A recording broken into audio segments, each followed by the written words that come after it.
So I just kind of have a small word that I'd like to share.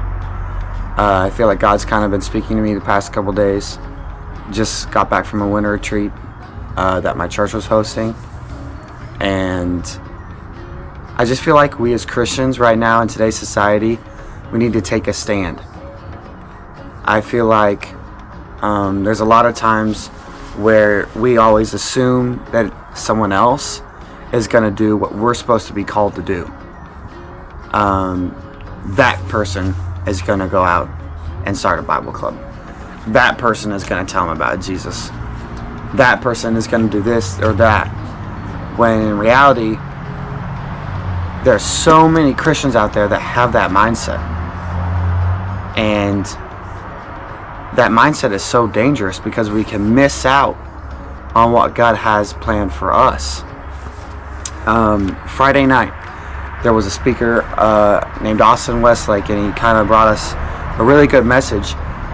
But one of the things that jumped out to me was this is there's fireworks going on because the Chiefs won the AFC Championship. But Jesus and his 12 disciples were in the garden, and this is the night before he was going to be crucified. And all 12 disciples fell asleep on Jesus.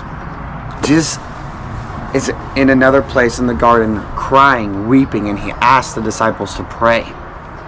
And not once but 3 times does Jesus come back and find the disciples sleeping. And I find it interesting because there is 12 disciples. These disciples have seen Jesus do miracle after miracle after miracle. And all 12 of them fall asleep on him.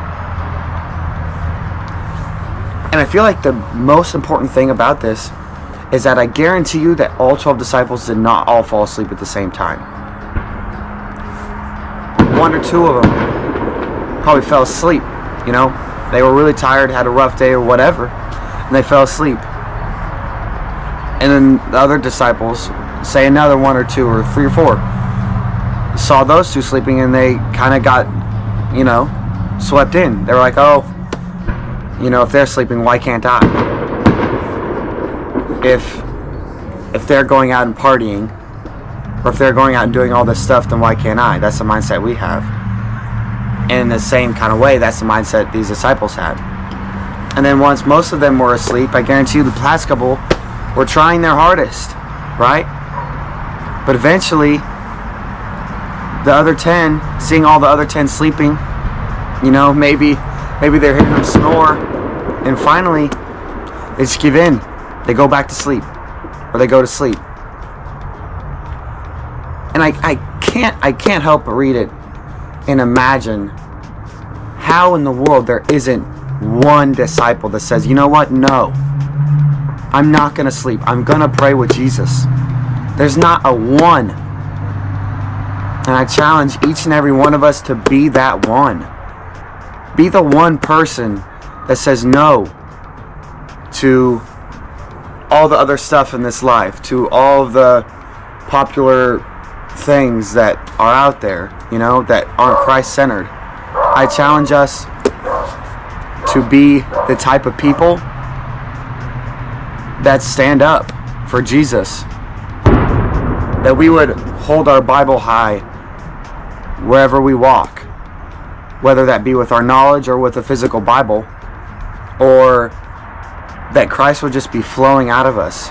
You know, that we take a stand in the classroom when someone starts to talk crap about God or our society, or stand up for what you believe in. Don't be ashamed because of your faith. You know, we believe in something that is true. Why would I be ashamed of something that's true? You know, when we get into small little arguments with anybody, what do they start doing? They start listing off facts, you know, to prove that they're right in that. They're proud of them. So why sometimes are we not proud to list the facts that we know are true? And that's the Bible. And I think we need to pray for that confidence. Jesus helps, and the Holy Spirit helps give us that confidence. And then after that, you know, that's when we can truly take a stand for God. And I challenge each and every one of us just to do that today. and do that tomorrow and do it, for the rest of our lives. Because if we can all have that mindset of let's just be the one, then God's kingdom is going to be amazing. It's going to grow, and it's going to be exactly what Jesus' plan for each and every one of our lives is. And that's about all I got, honestly. Looking through my notes.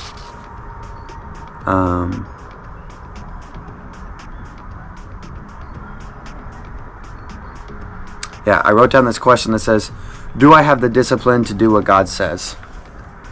And it kind of goes along with, what we're talking about here. Do I have the discipline to stay awake? Do I have the discipline to spend that time with Jesus? Do I have the discipline to stand up for Jesus? It's all about discipline in our faith. And we won't have that discipline in our faith if we don't strive after Jesus. Because we'll have doubts in our mind that spread. And we'll end up falling asleep, So, but yeah. So I give that challenge out to you guys today. And